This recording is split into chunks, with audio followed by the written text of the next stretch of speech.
अरे कृष्णदास सुनो। ओ अरुण, हरे कृष्णा। कैसे हो तुम? बहुत दिनों बाद मिले हो। मैं ठीक हूँ, तुम बताओ, सब ठीक है? हाँ, ठाकुर जी की कृपा से सब आनंद मंगल है। बहुत अच्छा। परंतु तुमने ये कैसा बाबा जी वाला वेश बना रखा है? क्या किसी मंदिर के पुजारी बन गए हो? नहीं, ऐसी बात नहीं है। यह तो हमारी भारतीय संस्कृति की ही वेशभूषा है। क्या तुम्हें नहीं पता? हमारे पूर्वज भी तो यही पहनते थे। किंतु तुम्हारी वेशभूषा भारतीय नहीं, पाश्चात्य देश की है। क्या तुमने क्रिश्चियन धर्म अपना लिया है? नहीं नहीं, मैंने कोई धर्म परिवर्तन नहीं किया है। यह आजकल के मॉडर्न जमाने के लेटेस्ट फैशन के कपड़े हैं। तुमने ही ओल्ड फैशन के कपड़े पहन रखे हैं। जमाने के संग चलना सीखो कृष्णदास। कहाँ पुराने जमाने की बात करते हो? पुराना जमाना? कैसी मूर्खों जैसी बात कर रहे हो? जिसे तुम लेटेस्ट फैशन कह रहे हो, इस पवित्र भारत भूमि का नहीं, बल्कि वेस्टर्न कंट्रीज का कल्चर है। और तुम्हें तो पता ही होगा कि आज वही वेस्टर्न कंट्रीज के लोगों का इंटरेस्ट भारतीय संस्कृति की तरफ तेजी से बढ़ रहा है। वहाँ के लोग भारतीय संस्कृति को अपना रहे हैं। और क्या तुमने वृंदावन में देखा नहीं? सैकड़ों विदेशी लोग धोती कुर्ता और साड़ी पहनकर श्री कृष्ण भक्ति में लीन होकर अपने जीवन को सार्थक बना रहे हैं। फैशन उसे कहते हैं जिसमें अपने धर्म और संस्कृति की झलक दिखे और स्वयं को भी सुख की अनुभूति हो एवं देखने वाले को भी शांति मिले। आज का मानव फैशन या स्टाइल का मतलब तो जानता ही नहीं है। एक दूसरे को देखकर मूर्खता की दौड़ में दौड़ रहा है। कृष्णदास, तुम तो बड़े ज्ञानी हो गए हो। तुम्हारी बातों में दम तो है। अच्छा बताओ, इतनी जल्दी में कहाँ जा रहे थे? मैं अपने गुरुदेव के आश्रम में सत्संग सुनने जा रहा हूँ। सत्संग सुनने से क्या होगा? कुछ धंधे पाने की बात सोचो। बिना धन के आज संसार में कुछ नहीं है। आज के जमाने में जिसके पास धन है वही सुखी है। सत्संग सुनने से जीव मात्र का कल्याण होता है, धन प्राप्ति से नहीं। सत्संग से हमें सद्बुद्धि की प्राप्ति होती है और सद्विवेक जागृत होने से हमें सत्य असत्य विचारों का ज्ञान होता है। सद्गुरु के द्वारा सद्बुद्धि प्राप्त होने पर हम सत्पथ का अवलंबन कर जीवन में सुख और शांति का अनुभव करते हैं। यह तो बस मन को समझाने की बातें हैं। इन धर्म कर्मों की बातों से कुछ आने जाने वाला नहीं है। धन की प्राप्ति से ही जीवन के सुख को प्राप्त किया जा सकता है। और तुम तो क्लास के टॉपर थे, तुम ऐसी बात कर रहे हो? क्लास का टॉपर था, तभी तो मैंने आज टॉप वस्तु को पकड़ा है। संसार की सुप्रीम पावर श्री कृष्ण का भजन करने में ही मनुष्य जीवन की सार्थकता है। मुझे यह सत्य अपने सद्गुरुदेव द्वारा ज्ञात हुआ, वरना आज मैं भी तुम्हारी तरह दुनिया की अंधी दौड़ में दौड़ रहा होता। सुख धन प्राप्ति से नहीं होता। कौन से धनी व्यक्ति को तुमने सुखी देखा है, जरा बताओ? मैंने तो धनी लोगों को सदैव टेंशन में ही देखा है। बैंक का ना जाने कितना लोन उनके ऊपर होता है। धन कमाते हैं खाने के लिए और खाने का उनके पास समय ही नहीं होता। अपने कमाए हुए धन से वो जितने भी ऐशो आराम इकट्ठा करते हैं, उन्हें भोगने का टाइम उनके पास होता ही नहीं है। धनी व्यक्ति की पैसे की हाय कभी नहीं मिटती। जब उसे संतोष ही प्राप्त नहीं हुआ तो वह किस प्रकार सुखी हुआ? इसलिए तो कहा गया है, गोधन गजधन बाज धन और रतन धन खान, जब आवे संतोष धन सब धन धूर समान। अच्छा भाई, तो तुम ही बताओ, मनुष्य कैसे सुखी हो सकता है? भगवान के भजन से ही मनुष्य सुखी हो सकता है। गोस्वामी तुलसीदास जी ने भी आज के विज्ञान को चुनौती देते हुए कहा है, हिमते अनल प्रगट बरोई, विमुख राम सुख पावे न कोई। आज का विज्ञान बर्फ से भले ही आग की सृष्टि कर ले, परंतु भगवान श्री राम कृष्ण या नारायण के भजन के बिना प्राणी कभी भी किसी भी प्रकार से सुखी नहीं हो सकता। यह अटल सत्य है। जिस भगवान को मैंने कभी देखा ही नहीं, उसका भजन मैं किस प्रकार करूं? अच्छा ये बताओ, क्या तुमने कभी दूध में घी देखा है? नहीं, घी तो दूध की मलाई को मतने से ही प्राप्त होता है। बिल्कुल सही। दूध में घी ना दिखने पर भी उसके कण कण में घी व्याप्त है। उसी प्रकार भगवान दिखाई नहीं देते, परंतु साधन भजन करने से भगवान भक्त के समक्ष प्रकट हो जाते हैं। वे कण कण में व्याप्त है। जिस प्रकार प्रहलाद की भक्ति से प्रसन्न हो भगवान खंबे से श्री नरसिंह रूप में प्रकट हो गए।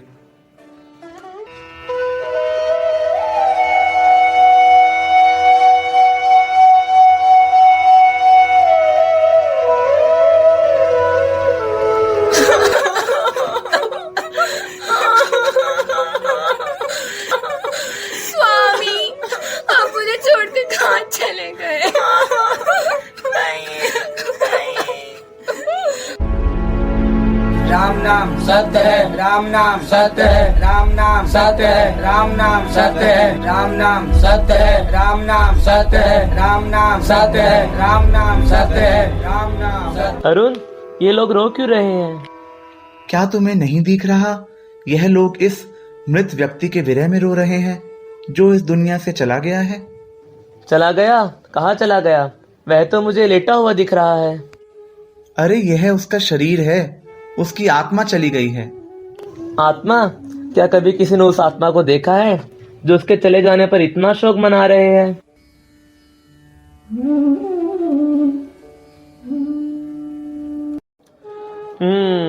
अब समझे मैं तुम्हें क्या समझाना चाहता हूँ। जिस शरीर से परिवार वालों ने प्रेम किया वह तो उनके पास ही पड़ी है, किंतु जिस आत्मा को उन्होंने ना देखा और ना जाना, उसके चले जाने से ये कितने व्याकुल हो रहे हैं। भजन हमें यही सिखाता है कि हम शरीर नहीं आत्मा है, और ये आत्मा उस परमात्मा का अंश है। तुम्हारी बातों से मैं बहुत प्रभावित हुआ हूँ। तुम्हारी सब बातें भी लॉजिकल हैं, परंतु अब तुम यह बताओ कि उस भगवान को कैसे पाया जा सकता है। उस भगवान को प्राप्त करने का एक ही मार्ग है, सद्गुरु का चरणाश्रय। सतगुरु? कौन?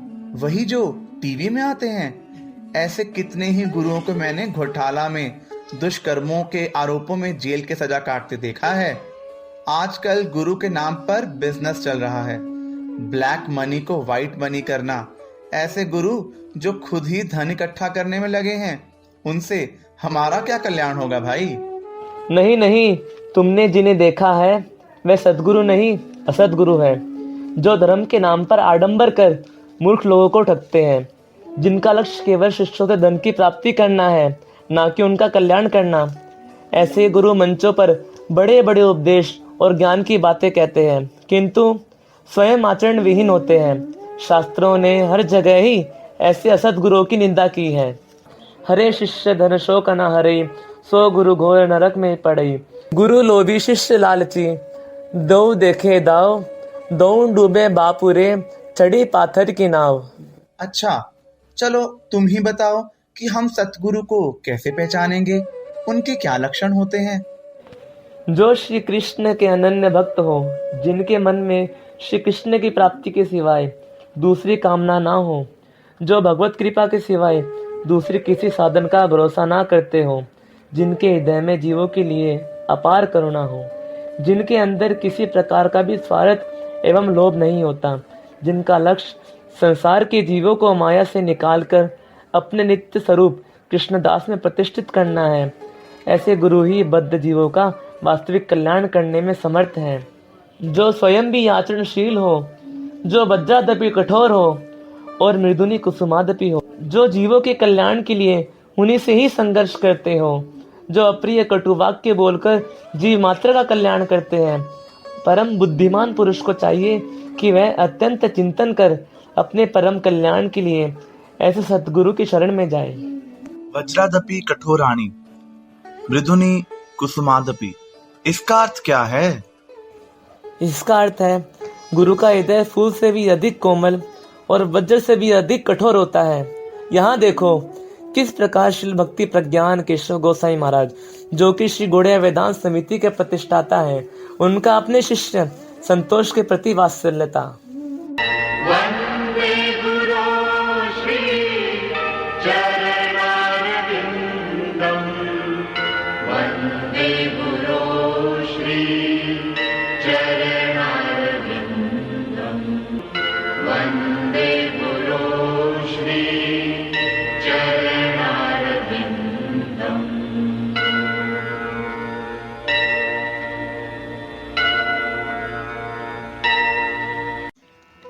संतोष, यह प्रिंटिंग का कार्य शीघ्र कर लाओ। जो आज्ञा गुरुदेव।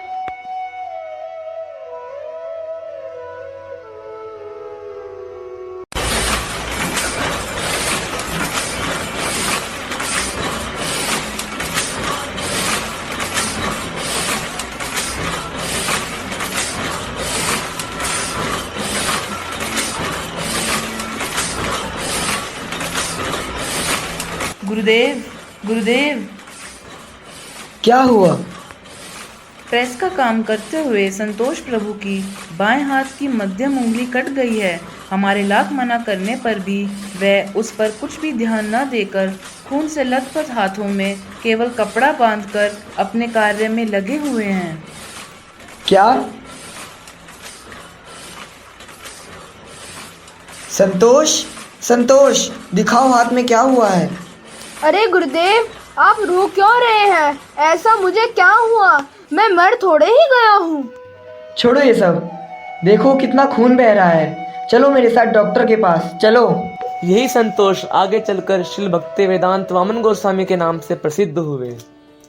एक गुरु का शिष्य के प्रति इतना प्रेम और वात्सल्यता, सचमुच वे फूल के समान अत्यंत कोमल होते हैं। यह बात तो समझ आती है, परंतु वज्र से भी कठोर, यह बात कुछ समझ नहीं आई। अरे भाई, संसार के हर क्षेत्र में प्राय देखा जाता है कि प्यार की भाषा से जब मनुष्य के जीवन में सुधार नहीं आता, तब उसके प्रति कठोरता का व्यवहार ही उसके लिए कल्याणजनक होता है। इस प्रकार यहाँ देखो।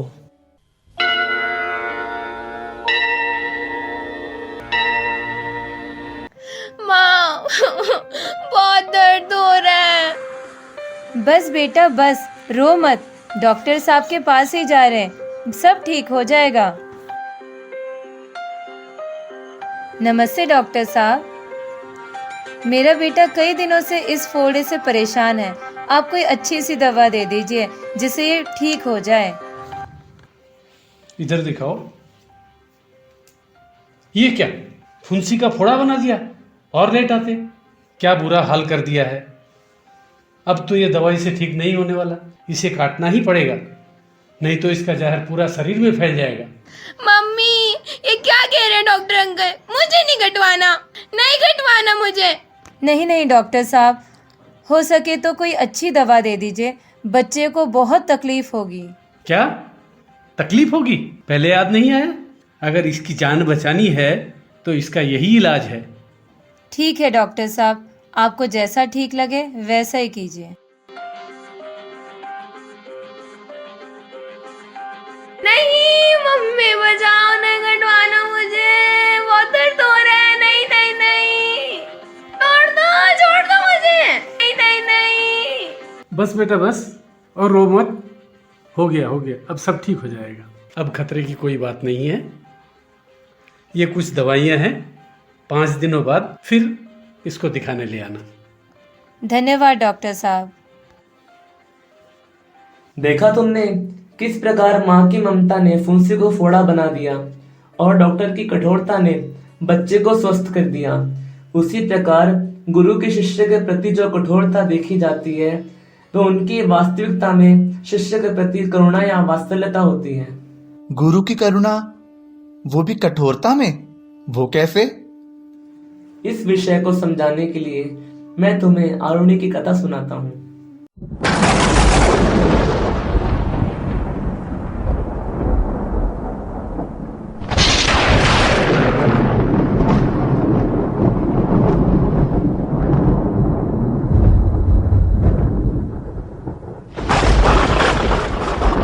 अरे, वर्षा का मौसम तो बीत गया। अब अचानक घुमड़ घुमड़ कर बादल क्यों छा रहे हैं? लगता है वर्षा होगी। कुछ ही दूर में गुरुजी का खेत था। गुरुजी ने सोचा कि खेत की मेड़ अधिक पानी भरने से कहीं टूट ना जाए, मिट्टी कट जाएगी, इससे बीज भी बह जाएंगे। यह विचार कर उन्होंने शिष्य आरुणि को आवाज दी। बेटा आरुणि, सुनो। आज्ञा गुरुदेव। बेटा आरुणि, वर्षा हो रही है, तुम खेत पर जाओ और देखो कहीं मेड़ टूटकर खेत का पानी निकल ना गया हो। जो आज्ञा गुरुदेव। आरुणि ने देखा कि खेत की मेड़ एक स्थान पर टूट गई है तथा वहां से बड़े जोरों से पानी की धारा बह रही है। उसने टूटे मेड़ पर मिट्टी जमाकर पानी रोकने की कोशिश की, किंतु बहता पानी मिट्टी को बहा ले जाता। हे भगवान, सारी मेहनत ही बेकार हो गई। पानी तो रुकने का नाम ही नहीं ले रहा। मैं खुद ही टूटे मेड़ के स्थान पर लेट जाता हूँ, यही ठीक रहेगा। आधी रात तक जब गुरुदेव ने देखा कि आरुणि नहीं आया, तब उन्होंने दूसरे शिष्यों से पूछा, आरुणि कहाँ है? अभी तक दिख नहीं रहा। क्या वह लौटा नहीं? हाँ गुरुदेव, आरुणि अभी तक नहीं लौटा। क्या वह अभी तक लौटा नहीं? कहाँ रह गया? चलो पता लगाएं। आरुणि, बेटा आरुणि, कहाँ हो तुम? आरुणि, बेटा आरुणि, कहाँ हो तुम? गुरुदेव, गुरुदेव, मैं यहाँ हूँ। बेटा आरुणि, तुम यहाँ पर लेटे हुए क्यों हो? तुम ठीक तो हो ना? हाँ गुरुदेव, मैं बिल्कुल ठीक हूँ। गुरुदेव, पानी के तेज बहाव से मेड़ टूट गई थी। बहुत कोशिश करने पर भी पानी रुक ही नहीं रहा था, इसलिए टूटे मेड़ के स्थान पर मैं खुद ही लेट गया। आरुणि, तुम सच्चे गुरु भक्त हो। मैं तुम्हारी गुरु निष्ठा से अत्यंत प्रसन्न हूँ। उठो, तुम्हें सब विद्याएं अपने आप ही आ जाएगी। जगत में आरुणि की गुरु भक्ति सदा अमर रहेगी। तो देखा तुमने कि देखने में गुरु का हृदय कितना कठोर लगता है, परंतु उनके हृदय की कोमलता का परिचय तब मिलता है जब शिष्य गुरु के प्रति पूर्ण समर्पण कर उनके शरणागत हो जाता है एवं अपने अच्छे बुरे का विचार स्वयं ना कर गुरु की दया और कृपा पर ही अपना जीवन की डोर सौंप देता है। तभी गुरुदेव सत शिष्य के प्रति अपनी वास्तविक कृपा का वर्षण करते हैं। हाँ भाई, ये बात तो ठीक है, परंतु आजकल के जमाने में इतनी कठोरता कौन सहन कर पाएगा? साधारण व्यक्ति तो ऐसे गुरु का परित्याग ही कर देगा ना। मूर्ख और दुर्भागा ही ऐसा करेगा। सुकृतिवान जीव ही ऐसी कठोरता को हर्ष से स्वीकार करेगा, क्योंकि उसे यह पता होता है कि उनके शासन एवं उनकी कठोरता में ही उसका वास्तविक कल्याण छिपा हुआ है। गुरु निर्मोही चाहिए शिष्य न छोड़े नेह, दो मिली ऐसे रहे एक प्राण दो देह। जिसका दायित्व जिस पर होता है उसका उस पर पूर्ण अधिकार होता है। इसी प्रकार शिष्य का पूर्ण दायित्व भी गुरु पर होने के कारण वे उस पर बिना गलती के भी उस पर शासन कर सकते हैं। यह उनका अपनत्व प्रदर्शित करता है और यही शिष्य की पूर्ण शरणागति की परीक्षा भी होती है। तुमने जो गुरु शिष्य के संबंध की परिभाषा बताई है वह तो मुझे बहुत अच्छी लगी। क्या तुम मुझे ऐसे किसी गुरु शिष्य का उपाख्यान सुना सकते हो जहां गुरु ने शिष्य पर चरम कोटि का शासन किया हो और उसने उसे सहर्ष स्वीकार किया हो? हाँ बिल्कुल।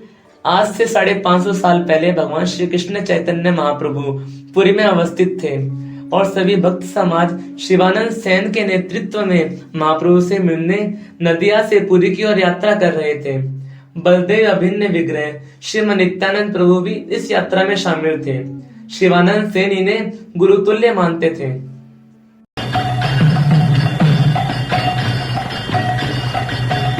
हरि हरि हरि बोल, हरि हरि हरि बोल।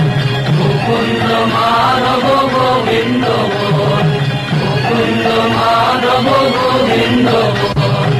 गोविंद बोल जय गोविंद बोल, गोविंद बोल जय गोविंद बोल। मुकुंद माधव गोविंद बोल, मुकुंद माधव गोविंद बोल, माधव बोल। रुकिए आप लोग, आप सब कहाँ जा रहे हैं? हम सब जगन्नाथपुरी की ओर जा रहे हैं। बिना कर दिए आप सब एक कदम भी आगे नहीं जा सकते। ठीक है, आप लोग कृपया इन सभी भक्त गणों को आगे जाने दीजिए। मैं इन सभी का कर अदा करूंगा। आप सब आगे बढ़िए। मैं शीघ्र ही कर चुकाकर आप लोगों के भोजन की और ठहरने की व्यवस्था करके आता हूँ।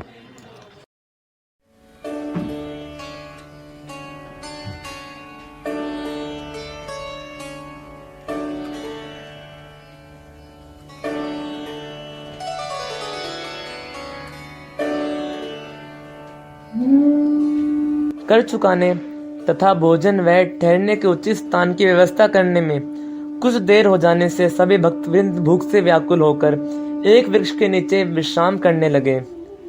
श्री नित्यानंद प्रभु क्रोध से आतुर होकर श्री शिवानंद सेन को गाली और अभिशाप देने लगे। अरे वो शिवानंद कहाँ है? भूख से जान निकल रही है और वह अभी तक नहीं आया। इसके जो 3 पुत्र हैं वह तीनों ही मर जाएं। यह मेरा अभिशाप है। इतना सुनते ही शिवानंद सेन की पत्नी रोने और बिलखने लगी।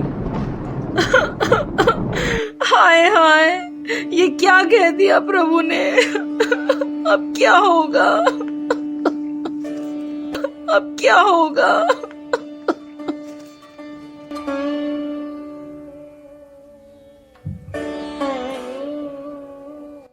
स्वामी, अनर्थ हो गया। आपने अभी तक भोजन की व्यवस्था नहीं की, इसलिए गोसाई गुस्से से पागल हो रहे हैं। हमारे तीनों पुत्रों की मृत्यु हो जाए, ऐसा अभिशाप उन्होंने दिया है। शांत हो जाओ, रो मत, पागलपन मत करो। प्रभु के अभिशाप में ही हमारा कल्याण छुपा हुआ है। अब मुझे प्रभु के पास जाने दो।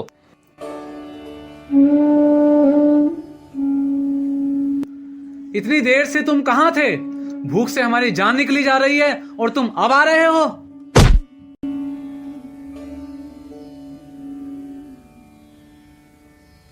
विलंब के लिए क्षमा चाहता हूँ। मैंने सब व्यवस्था कर दी है। आइए प्रभु, अब आप सब मेरे संग चलिए।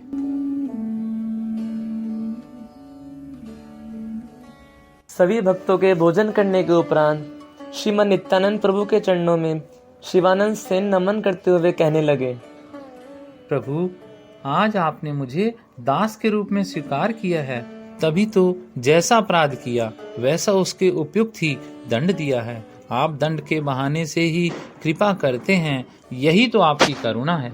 तीनों लोकों में आपके इस आचरण को कौन समझ सकता है।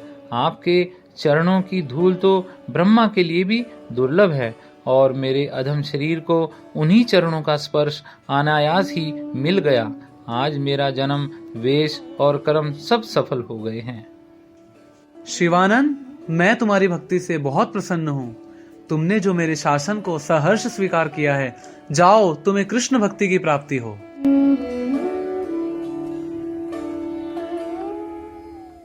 आहा, कैसी गुरु भक्ति है। मैं शिवानंद जी की गुरु निष्ठा से अत्यंत प्रभावित हुआ हूँ। अब मुझे यह बताओ कि गुरु के लक्षण बताते हुए तुमने कहा था कि गुरु अप्रिय कटु वाक्य बोलकर जीव मात्र का कल्याण करते हैं। तो अब मुझे यह बताओ कि गुरु कटु वाक्य क्यों कहेंगे? क्या गुरु को अभद्र भाषा का प्रयोग शोभा देता है? संसार के लोगों में अपनी असुविधा होने पर क्रोध करना, गाली गलौज करना, मारना पीटना आदि देखा जाता है। संसार के लोग जड़ बुद्धि होने के कारण हरि गुरु वैष्णव के कल्याण करने वाले आचरणों को भी इसी प्रकार देखते हैं, एवं उनके अंतर्भावों से अवगत न होने के कारण उन्हें एक साधारण मायाबद्ध मनुष्य मानकर उनके चरणों में अपराध कर बैठते हैं। सांसारिक लोगों और महापुरुषों का व्यवहार एक जैसा प्रतीत होने पर भी गुरु वैष्णव हमारे कल्याण के लिए शासन व क्रोध किया करते हैं। देखो, वृंदावन में श्री गोपाल दास नाम के परम वयोवृद्ध संत लाला बाबूजी के मंदिर में कथा करते थे। हम थोड़ा विचार करें कि इस दुनिया में सत्य क्या है। मनुष्य जन्म लेता है और एक एक दिन मृत्यु की ओर बढ़ते जाता है। यह तो सभी को मानना होगा कि इस संसार की हर वस्तु की 3 अवस्थाएं साक्षात देखने को मिलती है: जन्म, स्थिति और विनाश।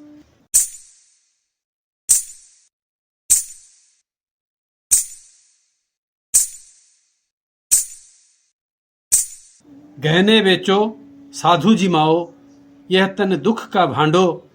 जन्म जन्म गधैया है हो, राम भजोरी रांडो।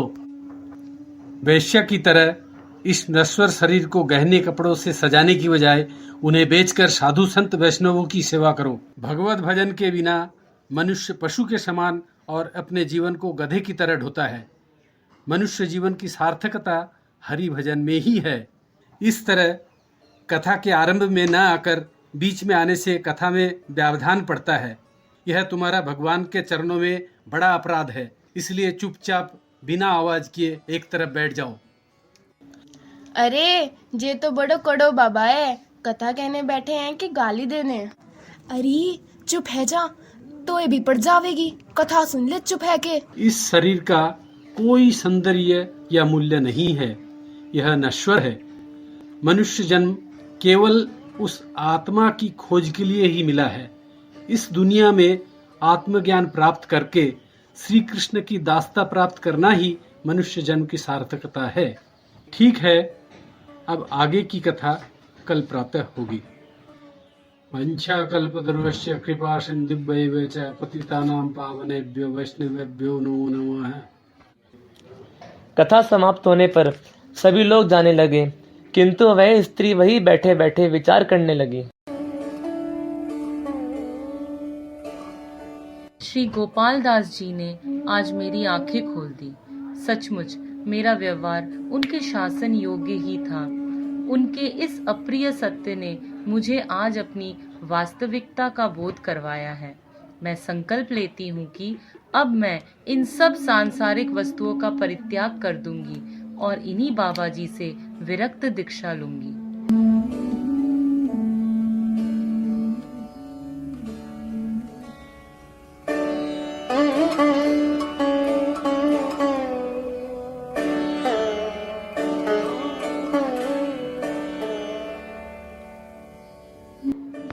अपने निश्चय के अनुसार उस स्त्री ने अगले ही दिन सवेरे अपने सब भोग ऐश्वर्य की वस्तुओं का परित्याग कर और साध्वी वस्त्रों को धारण कर बाबा जी से विरक्त दीक्षा ले ली।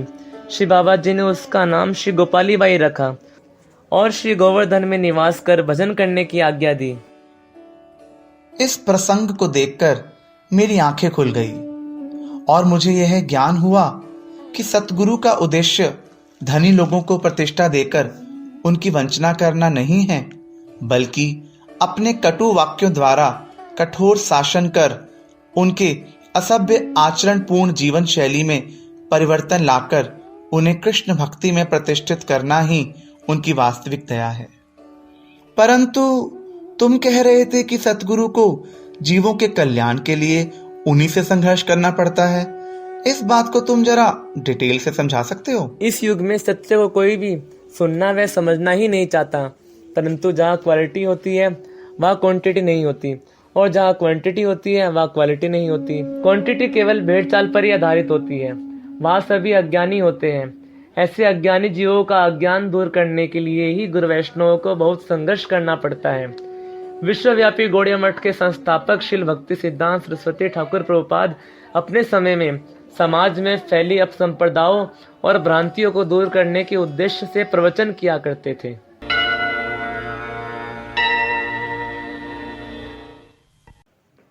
आज धर्म के नाम पर चारों ओर भ्रष्टाचार फैल रहा है। अलग अलग अपसंप्रदायों जैसे आउल बाउल करता भाजा, नेड़ा दरवेश साईं, जात गोसाई आदि समाज में जन्म लेकर समाज को भ्रमित कर रहे हैं। यह अपसंप्रदाय अपने को वैष्णव सजाकर अनाचार करते हुए दिखते हैं। यह लोग वैष्णवों की तरह कंठी, तिलक आदि तो धारण करते हैं, किंतु प्याज, लहसुन, मछली, अंडा आदि अखाद्य भोजन का सेवन भी करते हैं। पर स्त्री संग करने में दोष नहीं देखते और कृत्रिम भाव से पुरुष शरीर को नारी वेश में सखी सजाकर व्यभिचार करते हैं। और मूर्ख लोग इनके ऊपरी भाव और चेष्टाओं को देखकर इनमें वैष्णव बुद्धि रखते हैं। हमें ऐसे ढोंगी कपटी साधुओं से दूर रहकर शुद्ध भक्तों की शरण में जाना होगा। शास्त्रों के अनुसार अगर कोई ब्राह्मण भगवान श्री कृष्ण की भक्ति नहीं करता तो वह शूद्र चांडाल से भी अधम है।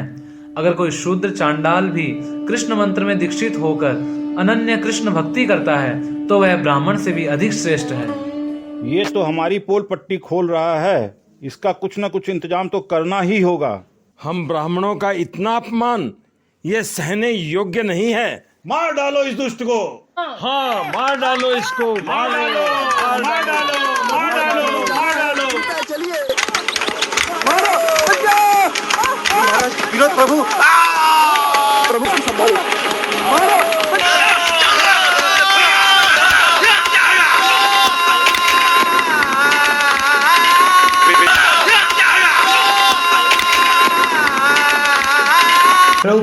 प्रभुपाद चलिए यहाँ से।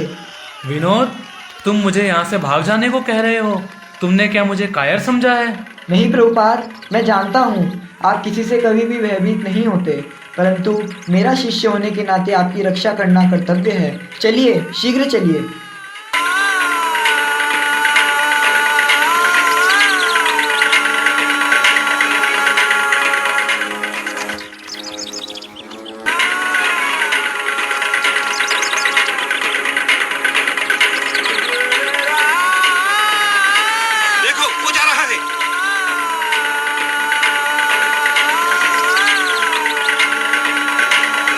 उपद्रवी भीड़ शिल प्रभुपाद को मारने के लिए ढूंढ रही थी। श्री विनोद विहारी ने तत्क्षणात शिल प्रभुपाद के सन्यासी वेश और दंड को स्वयं ग्रहण कर लिया तथा अपने सफेद वस्त्र शिल प्रभुपाद को पहना दिए और किसी प्रकार प्रभुपाद को श्रीधाम मायापुर योगपीठ में भेज दिया। उपद्रवी उन्हें पहचान ना सके। श्री विनोद विहारी भी अंत में किसी प्रकार सुरक्षित मायापुर चले आए। योगपीठ पहुंचने पर शिष्यों ने प्रभुपाद के चरणों में अपनी शंका प्रस्तुत की। प्रभुपाद, एक शंका है, आज्ञा हो तो निवेदन करूं? हाँ, अवश्य कहो। प्रभुपाद, शास्त्र कहते हैं सत्यम बुर्यात प्रियम बुर्यात, हमेशा प्रियकर सत्य ही बोलना चाहिए, किंतु आपके अप्रिय कटु सत्य कहने के कारण आज दुष्टों ने आपका कितना हित करने की चेष्टा की। प्रभुपाद, आपने ऐसा किस उद्देश्य से किया? निष्कपट सत्य कथा कहने को मैं बाध्य हूँ। संभवतः इसी कारण बहुत से लोगों ने मुझे अपना शत्रु समझा है, किंतु जिस कड़वे सत्य को कहने में जीवों का यथार्थ मंगल है, वह अप्रिय होने पर भी मंगलदायक होता है। इसमें मेरा लक्ष्य आप लोगों को आघात पहुंचाना नहीं, अपितु आपके कल्याण के लिए सोचना ही है। आत्म कल्याण जनक कटु वाक्य और समालोचना भजन में आने वाली विघ्न बाधाओं को दूर करती है। यदि निर्भीक रूप से शास्त्र की सत्य कथा को ना कहा जाए तो गुरु गौरांग प्रसन्न नहीं होंगे। आशा है इन सब बातों को वे लोग किसी न किसी दिन अवश्य समझ पाएंगे। आप सब तृणादपि सुनीच और वृक्ष के समान सहिष्णु होकर सब समय हरि कीर्तन करते रहो। प्रभुपाद, दंडवत प्रणाम। विनोद, तुम ठीक तो हो ना? तुम्हें कुछ हुआ तो नहीं? जिन पर आपकी कृपा छाया हो उसका कोई अमंगल कैसे कर सकता है? मैं बिल्कुल ठीक हूँ। चरण कमल भज मन, गुरु चरण कमल भज मन, गुरु चरण कमल भज मन। मुझे अपना बोध हुआ है।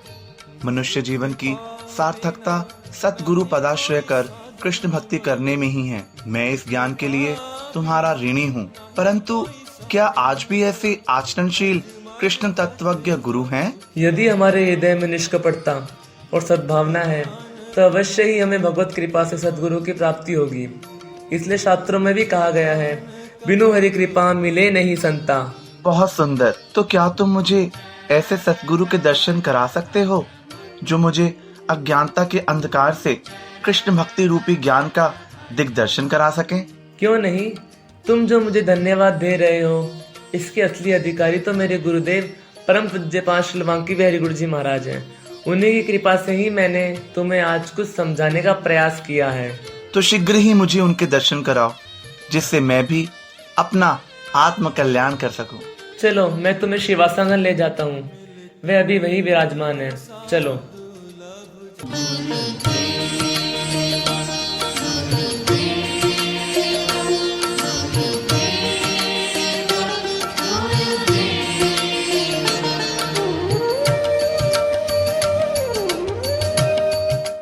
गुरु तत्व अखंड तत्व है। शास्त्रों में गुरुवाणी को आमनाय वाणी कहते हैं, और उसी का हम लोग जो वाणी से श्रवण कर रहे थे, श्री गोविंद माधुरी के इन सभी भक्तों ने, बच्चों ने मिलकर आपको वाणी को नाट्य रूपांतर में करके दिखाया। अगर हम इस तरह चेष्टा करते रहेंगे कि गुरु ने हमको जागृत किया, अब हमें भी गुरु की मदद पैसे से नहीं, धन से नहीं, जो हमारी गुरु वाणी आमनाय वाणी है वो जन जन लोगों के हृदय में डाले। अभी आपने देखा एक संसार का प्राणी को दो मित्र थे, तो उन्होंने अपने गुरुओं की जीवन की वाणी को उस जीव के अंदर डाल के उसके सारी शंकाओं का निवारण किया। और एक जीव है जो केवल अपने भजन करके माला करके बैठ रहा है, बोले अरे कौन सुनता है भाई, किसको दिमाग मारे। अगर यही तुम्हारी बात होना, अगर गुरु लेके बैठे होते तो आज तुम गुरु के प्यारे बन सकते थे? क्या तुम सुख का संधान पा सकते थे? तुम्हारे गुरु ने इतना संघर्ष किया, और हम संघर्ष से बचकर एकांत में हरिनाम करना चाहते हैं, और चाहते हैं इन संसार के आडम्बर, इन आजकल भैया कोई नहीं सुनता है, इसलिए हम एकांत में अपना भजन कर लेते हैं, वही भक्ति है। इससे भगवान खुश नहीं होते। प्रहलाद महाराज जी ने कहा है, जो अपना भजन करते हैं उससे कभी भगवान प्रसन्न नहीं होते, और जो अपना भजन करते हुए दुष्ट जीवों को संत बनाने में अपना जीवन लगा देते हैं, उसी से भगवान प्रसन्न होते हैं। आज यही गौड़ीय संप्रदाय का इतिहास, गौड़ीय मठ के प्रतिष्ठाता प्रभुपाद की जीवनी का नाट्य रूपांतर में सूक्ष्म रूप में हम लोगों ने दर्शन किया। ये करने वाले बच्चे और देखने, ये हमारे हृदय में छाप थोड़े दिन रह सकती है। इसलिए बहुत सी न्यूज़ों को भी देखा है हमने, नाट्य रूपांतर में चेंज किया जाता है। खतरनाक जो न्यूज़ होती है, उसी प्रकार हमारे गुरुओं ने शास्त्रों के द्वारा बृहद मृदंग, वाणी के द्वारा वाणी मृदंग, नाट्य रूपांतर कि कोई चीज तो जीव सुकृतिवान जीव के मन में आएगी। ये वही है कि आज ये गुरु का चीज तो जीव के हृदय को परिष्कार करता है, लेकिन जब रामानंद सागर ने इसी तरह श्री रामायण को नाट्य रूपांतर में बनाया, पूरे संसार में बहुत नाम हुआ रामायण। परंतु जो पात्र सीताराम बने थे, उनकी लोगों ने घरों में कैलेंडर रख के पूजा करनी शुरू कर दी। परंतु एक दिन ग्राम के लोगों ने देखा कि वो ग्राम से जा रहे थे और सिगरेट पी रहा था जो राम बना था। तो लोगों की श्रद्धा घटी और लोग उसको मारने दौड़े। अरे टीवी में राम बनता है और यहाँ पर तू सिगरेट पीता है। लेकिन आज जो बच्चे इस नाटक में भाग ले रहे हैं, ये नाटक नहीं है। इन्होंने इस जीवन में पहले अपने इसको धारण किया है और इसके बाद ये आपको दिखाकर अपने सुख की ओर आपको आकर्षित कर रहे हैं कि आप लोग जो यहाँ आए हो, ये संसार से, उस संसार में सुख नहीं है, संत समाज में ही सुख है। संत समागम हरि कथा मानव दुर्लभ। तो आज हमने इस नाटक के हमारे गुरुओं ने, श्री रामानुज ने, उनके शिष्यों ने, जब हम हिस्ट्री उठा के देखते हैं तो संतों ने अपने प्राणों की परवाह नहीं की। क्यों नहीं की? क्योंकि प्राण का रहना जाना तो भगवान के हाथ। और जिस भगवान का हम भजन कर रहे हैं और प्राणों के लिए डर रहे हैं, फिर वो भजन क्या? फिर हम शरीर का भजन कर रहे हैं, आत्मा का नहीं। क्योंकि जब आत्मा को बोध हो जाएगा तो शरीर का भय नहीं। परम गुरु जी को जेल में डाला गया प्रभुपाद के प्रकट होने के बाद, और कितने लोग थे? 70 लोग थे जेल, 40 लोग थे। और मेरे गुरु जी ने उस समय कितने साल के थे? जिनका नाम था संतोष, और 13 साल के थे। उन अकेले हमारे मेरे गुरु ने 40 आदमी की रसोई बनाकर जेल ले जाना, कोर्ट कचहरी वकीलों से सलाह करना, और उनको जेल के अंदर ही अपने परम गुरु जी दीक्षा मंत्र ग्रहण किया। और लोगों ने उसको भड़काया, तुम जिन साधुओं की सेवा कराओ तो जेल में पड़ेगा। उन्होंने कहा कि सोने का टुकड़ा चाहे नाली में पड़ा हो, चाहे रूम में रखा हो, सोना सोना ही होता है। उसी तरह संसार में भी अच्छे काम के लिए भी जेल जाना पड़ता है और बुरे काम में भी जाना पड़ता है। हमारे अंदर ये जानकारी होनी चाहिए। जेल में बुरे लोग ही नहीं जाते। जिस समय गौ हत्या आंदोलन चल रहा था भारत में, हजारों लोगों ने जेल भरो आंदोलन छेड़ा था। भगत सिंह आजाद अपने स्वार्थ और अपने सुख के लिए किसी को धोखाधड़ी नहीं की। इन अंग्रेजों को भारत से निकालने के लिए जेल में अपने परिवार को नहीं, अपने भारत माता के लिए फांसी पे लटका था, हंसते हुए। तो भारत में ऐसे वीर, रानी लक्ष्मीबाई, एक भी अंग्रेजों से। तो उसी प्रकार इस मनुष्य जीवन संघर्ष का जीवन है। जैसे एक बच्चा जब अपनी लाइफ में उठता है तो उसको मालूम है उसको कौन कौन से संघर्षों से सामना करना पड़ेगा। ये तो भक्ति है। जब संसार में हम सुनते हैं हमारे पूर्वजों की बातें, कभी अपने दादाजी से और अपने पिताओं से अपनी स्टोरी सुनना, तो वो बोलते बोलते आंखों में आंसू ले आते हैं। अरे बेटा, तुमको क्या पता हमने अपने जीवन में कितने पापड़ बेले थे। जब संसार में भी पापड़ बेलने हैं और परमात्मा के भजन में भी पापड़ बेलने हैं। तो संसार में पापड़ बेलने का रिजल्ट तो पुनर्पापड़ बेलना हो जाता है, लेकिन परमात्मा के भजन में पापड़ बेलने से वो परमात्मा के चरणों का अनुरागी बन के हमेशा के लिए भगवान का प्रिय बन जाता है। आज एकादशी का जन्मदिन है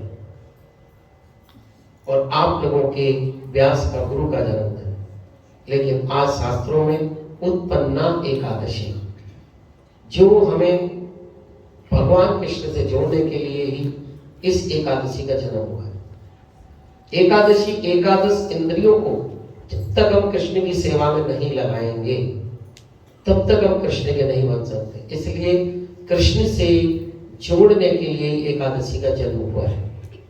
जिस समय एकादशी मूर नामक दैत्य के शरीर से प्रकट हुई, नहीं, जब भगवान मूर नामक दैत्य को मारने के लिए उसके पीछे दौड़ रहे थे, मूर नामक दैत्य गुफा में घुस गया और वहां पर जब भगवान उसमें उस मूर नामक दैत्य के भय से गुफा में जाके लेट गए, तो मूर नामक दैत्य जब उस गुफा के अंदर घुसा तो भगवान के अंग से एक कन्या का जन्म हुआ और मूर नामक दैत्य ने देखा, अरे कन्या वो कहाँ है शत्रु जो मेरे आगे भाग रहा था।